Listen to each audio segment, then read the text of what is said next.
You didn't expect it, the way he switched up on you. One day he's loving, consistent, making promises. The next, cold, distant, silent. It hits hard, doesn't it?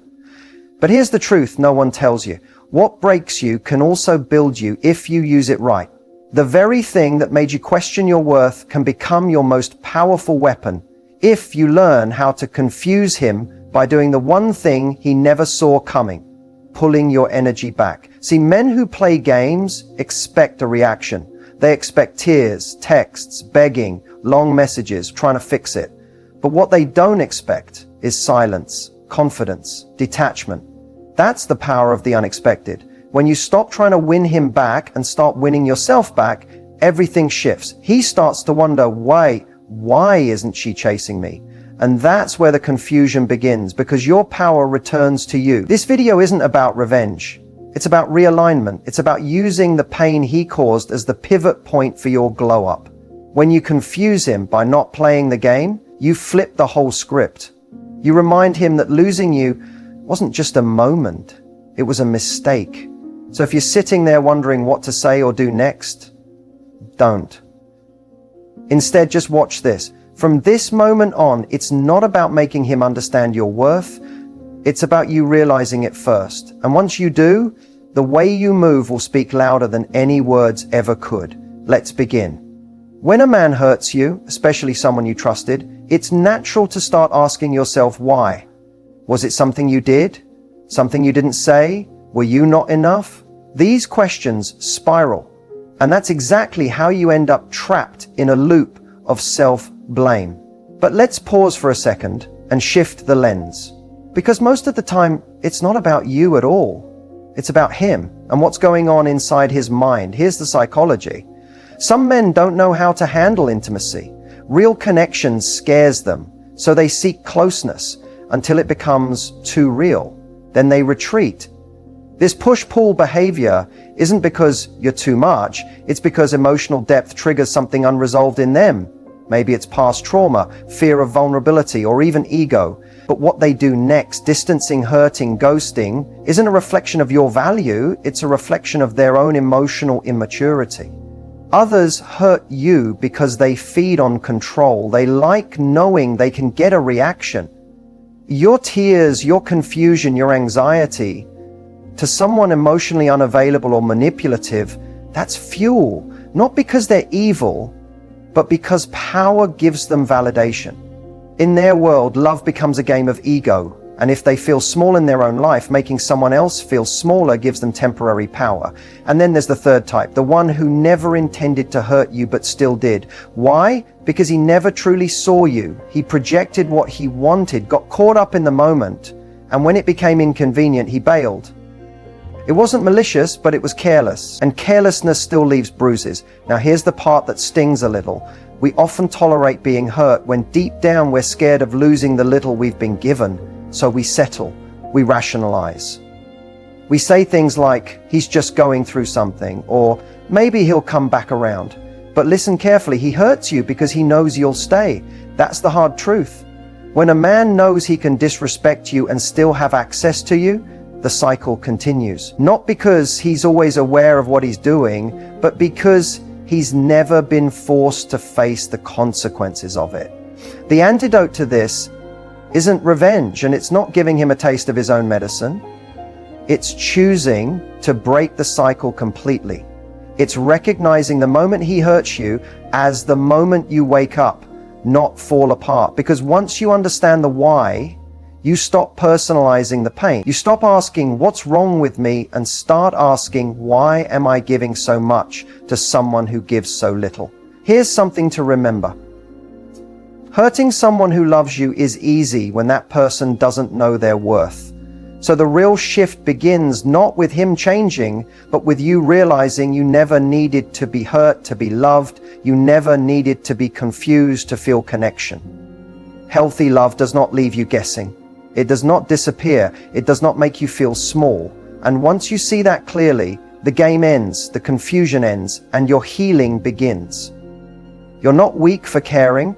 You're not stupid for falling, but you are powerful when you decide that being hurt is no longer acceptable, no matter how much you wanted it to work. And that power, That's the energy that confuses him the most.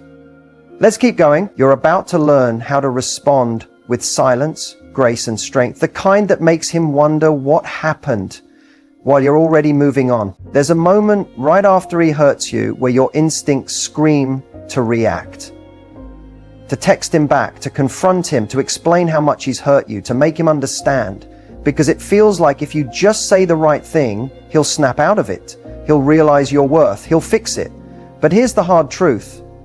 Reacting gives him power. It shows him you're still emotionally invested, and that gives him the upper hand every time. That's why the most unexpected and powerful move you can make isn't a loud one. It's silence, stillness, zero reaction. When you stop reacting, something interesting happens. He becomes unsure. He starts to question. He expects a text, a rant, a breakdown. But when it doesn't come, that's when he starts thinking, why isn't she mad? Why isn't she chasing me? Has she moved on? That silence isn't just empty space. It's psychological pressure. It disrupts his pattern. Because up until now, he's always known exactly how you'd respond. See, a man who plays with your emotions thrives on your reaction. That's how he knows he still has access to your heart, your energy, your peace. Every time you explain, justify, or plead for clarity, you're giving him a front row seat to your vulnerability while he stands emotionally guarded. But when you step out of that dynamic and choose to not give him anything, not your attention, your explanation, or your energy, he feels that shift deeply. And it confuses him, not because you're playing a game, but because you stopped playing his. Stopping your reaction isn't about being cold or pretending you don't care. It's about choosing you over proving your worth to someone who already knows it and still chose to hurt you. It's about protecting your peace, because peace is power, and nothing confuses someone who expects chaos more than calm detachment. Let him sit with the silence. Let him wonder what's going on in your mind.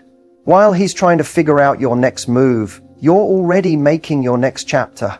That's how you take control, not by forcing closure, but by closing the door yourself, quietly, with grace.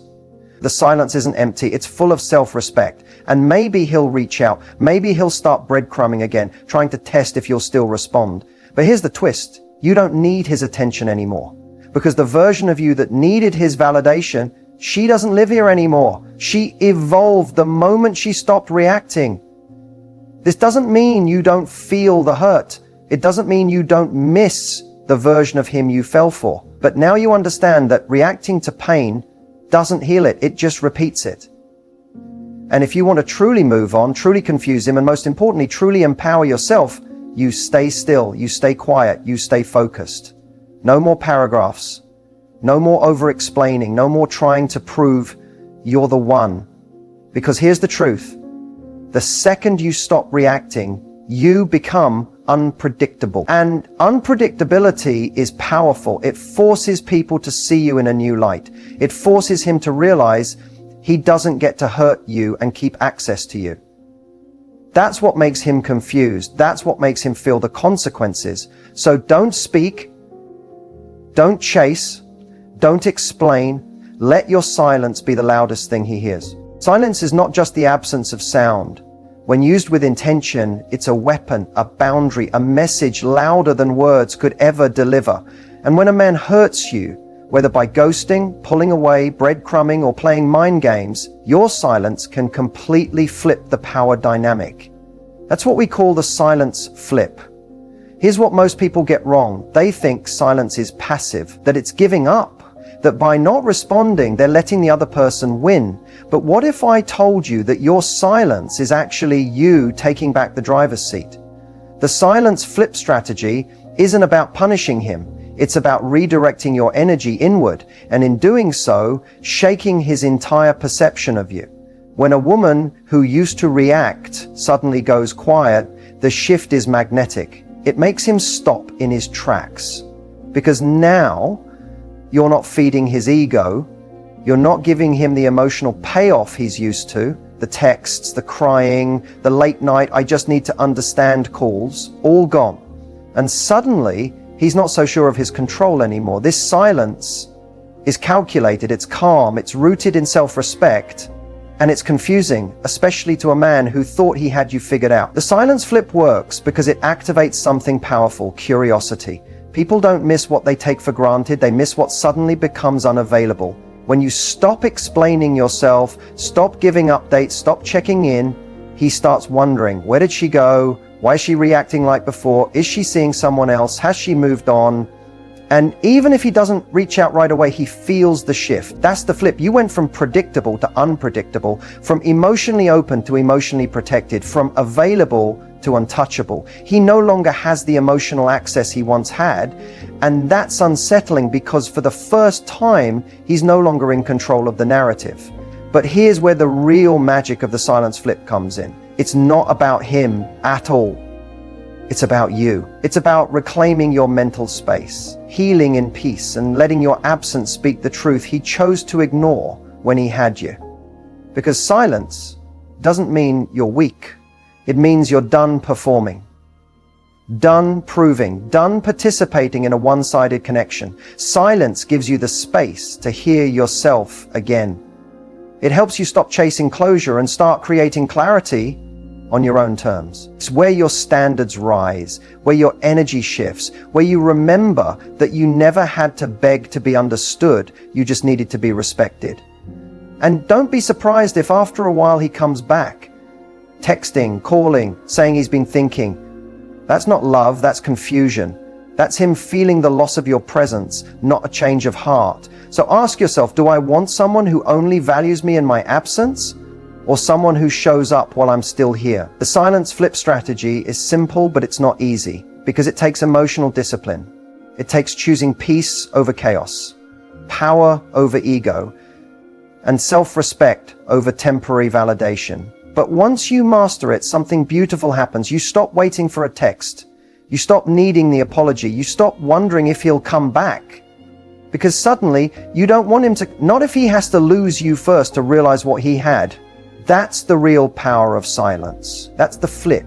And once you do it, you'll never go back to begging again. There comes a moment, after the tears, the confusion, the late night overthinking, when you stop asking, why did he do this to me? And start asking, why did I allow it? That moment, that's when emotional detachment begins. And that detachment, that's your power. Emotional detachment doesn't mean you don't care. It doesn't mean you're numb or cold.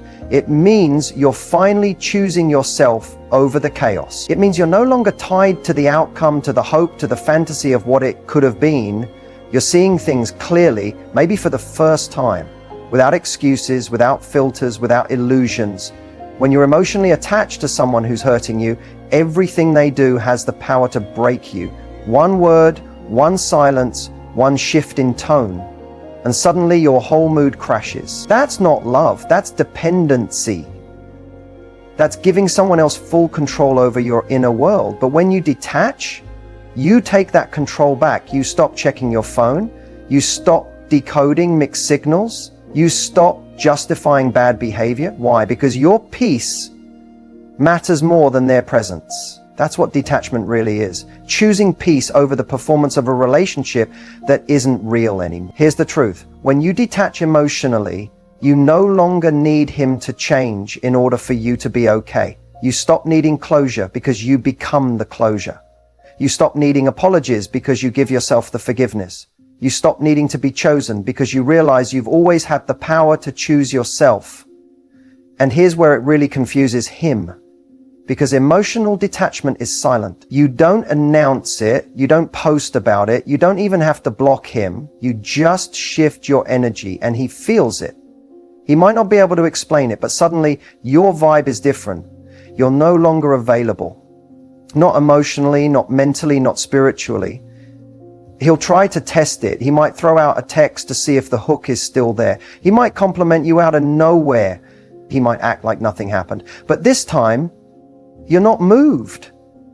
You don't jump to respond. You don't read between the lines. You don't react because you're not chasing connection.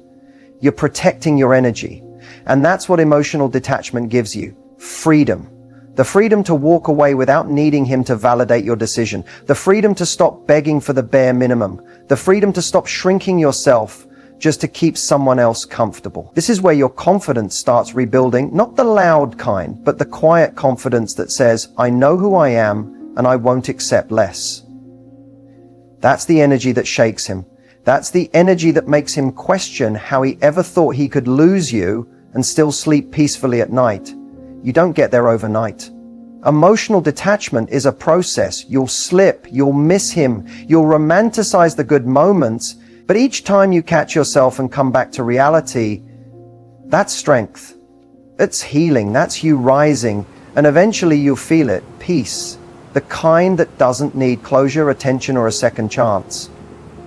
The kind that comes from knowing you're no longer tied to someone who didn't see your worth the first time. So when he says, you've changed, smile, say nothing, because he's right. You have changed. You're no longer emotionally available for chaos. You're emotionally invested in yourself.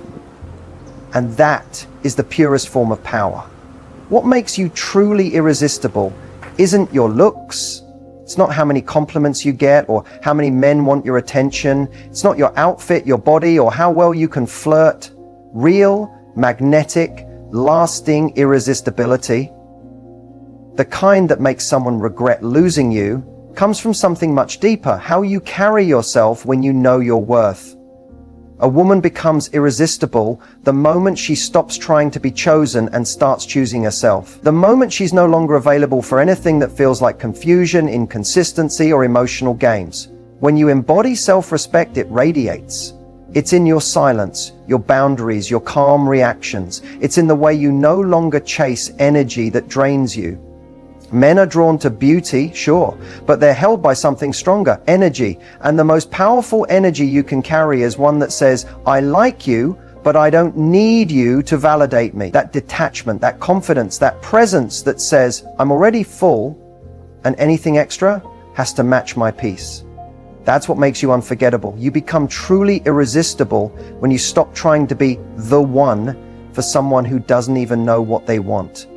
You become magnetic when you live in alignment, when your words, your actions, and your standards all say the same thing. I love myself too much to settle. It's not about playing hard to get, it's about being hard to access, because your energy is no longer freely given. When a man senses that he doesn't just get access to you, that he has to earn it, protect it, and respect it, you shift from an option to a standard. That's when he starts to see you differently. That's when confusion turns into desire. Not because you chased him, but because you stopped chasing anyone. Irresistibility comes from emotional independence. You're not afraid to walk away. You're not waiting for someone to see your value. You're not stuck in potential. You're living in reality. And the reality is this: when you start showing up for yourself the way you once showed up for him, everything changes. Your glow hits different. Your silence feels heavier. Your presence becomes a privilege. And here's the plot twist. Once you step into that energy, the people who took you for granted start to notice. They always do. But by then, you'll realize the real reward wasn't them coming back. It was you coming back to yourself. Stronger, wiser, softer, but with sharper standards. What makes you truly irresistible isn't your ability to win him back. It's the quiet confidence that says, I would have given you everything, but now I'm giving it to me. It's your ability to stay kind, stay graceful, but never beg, never lower, never shrink. So if you're wondering how to confuse him, how to get under his skin, how to make him realize what he lost, stop focusing on him. Focus on rising so beautifully that he has no choice but to feel your absence. Let your energy say everything. Your words don't. Because when you love yourself the way he should have, with consistency, presence, respect, and depth, you become the version of you that no one forgets. That's what makes you truly irresistible. If there's one thing Matthew Hussey teaches better than anyone, it's that your mindset is your power. It's the root of your standards, your relationships, your boundaries, everything. And the biggest shift you can make isn't about becoming more attractive to men. It's about becoming more connected to your value, with or without them. That's the Matthew Hussey mindset shift. You don't chase love, you attract it by being fully aligned with who you are. This shift starts when you stop asking, why doesn't he want me? And start asking, why do I want someone who makes me question my worth? That alone changes the entire energy of your dating life, because instead of focusing outward, analyzing his actions, decoding mixed signals, wondering if you're enough, you start focusing inward. You start asking better questions. Does this situation make me feel safe, seen, valued? Matthew often says people treat you how you train them to. And that means your silence, your boundaries, your walk-away game, it all teaches them something. When you accept inconsistency, you teach someone that's all they need to give you. But when you detach from needing them and elevate your standards, they either rise to meet you or fall out of your life. The beauty of this mindset is that it gives you control back without needing to control anyone else. You stop trying to fix, change, or convince. You let people show you who they are, and when they do, you believe them. You no longer need to rewrite the story or hold on to hope. You trust reality. That's where peace begins. And here's what's really powerful. When you embody this energy, you start attracting people who reflect it. People who don't ghost, breadcrumb, or play games. People who show up. But that only happens after you make the internal shift. Not when you learn tactics, not when you memorize responses, but when you live and breathe self-worth. When you love yourself enough to say, I want love, but not at the cost of my dignity. The Matthew Hussey mindset is not about playing hard to get. It's about being hard to forget. Because of how deeply you love yourself, because of how rare it is to find someone who's emotionally intelligent, grounded, and unwilling to settle for surface level attention. It's about understanding that chemistry is not commitment, that just because someone feels good in a moment doesn't mean they're good for your life. It's knowing that your time, your peace, and your love are investments, not giveaways. It's also about owning your role, not blaming every man, not staying stuck in victimhood, but asking, how did I abandon myself while trying to keep him? That's not self-blame, that's self-awareness. That's where transformation happens. Because once you know how you lost yourself, you can start choosing differently. And when you fully adopt this mindset, confusion disappears. You're no longer wondering if someone likes you. You're asking, do I like how I feel around them? You're no longer hoping they choose you. You're choosing yourself and letting everything else align from there. That's the shift. From scarcity to abundance, from chasing to attracting, from needing love to embodying it. The Matthew Hussey mindset isn't a trick. It's a lifestyle, one that turns heartbreak into clarity, silence into strength, and self-respect into your new baseline. Because at the end of the day, the relationship you build with yourself sets the tone for every relationship that follows. And that's unshakable. When someone hurts you, your first instinct might be to make them understand what they did. You want them to see the pain, to realize what they've lost. You want an apology, a change in behavior, some kind of sign that they finally get it. But the truth is, the most powerful way to let a man feel your absence isn't through words. It's not through confrontation. It's not through proving anything. It's through your disappearance. Let him feel the loss. Not by yelling, not by posting quotes on your story, not by sending a message at 2 a.m., but by removing your energy completely. That's the real consequence. That's the reality check. And that's when it hits him hardest. Because most men who play games, breadcrumb, or disappear without explanation, they don't expect you to walk away for good. They expect you to pause, cry, maybe distance yourself for a bit, but eventually come back. They think the door will always be open, even if it's just a crack. So when you close it quietly, without drama, without warning, and without begging, that silence becomes deafening. This isn't about revenge. This is about respect. For yourself, you let him feel the loss by letting go completely, not checking his page, not asking mutual friends, not relapsing into old conversations when he decides to reach out with, hey, you good? You don't owe him a reaction. You don't owe him a breakdown. You don't owe him access. What you owe is you. Your own healing, your own evolution, and your own peace. And while he's out there thinking you're still in your feelings, still waiting for him to get it together, still attached to the version of him you loved, you're already becoming someone he wouldn't recognize, someone he can't reach anymore, someone who doesn't just glow differently, but lives differently. Letting him feel the loss means you stop explaining your worth and start embodying it. You walk away without the need to be seen, heard, or understood because you understand yourself. And that's what creates the shift. That's what he remembers when he's lying awake at night, realizing your silence isn't temporary, it's permanent. He'll replay your last conversation. He'll revisit your photos. He'll think about how you were the one who showed up, stayed loyal, gave your best, and how he took it all for granted. And while he's finally beginning to feel the loss, you're already in your next chapter. Letting him feel the loss means you stop negotiating your standards. You stop waiting to be chosen. You stop trying to make someone see what was right in front of them. Because here's the truth. When you were in his life, you gave love freely.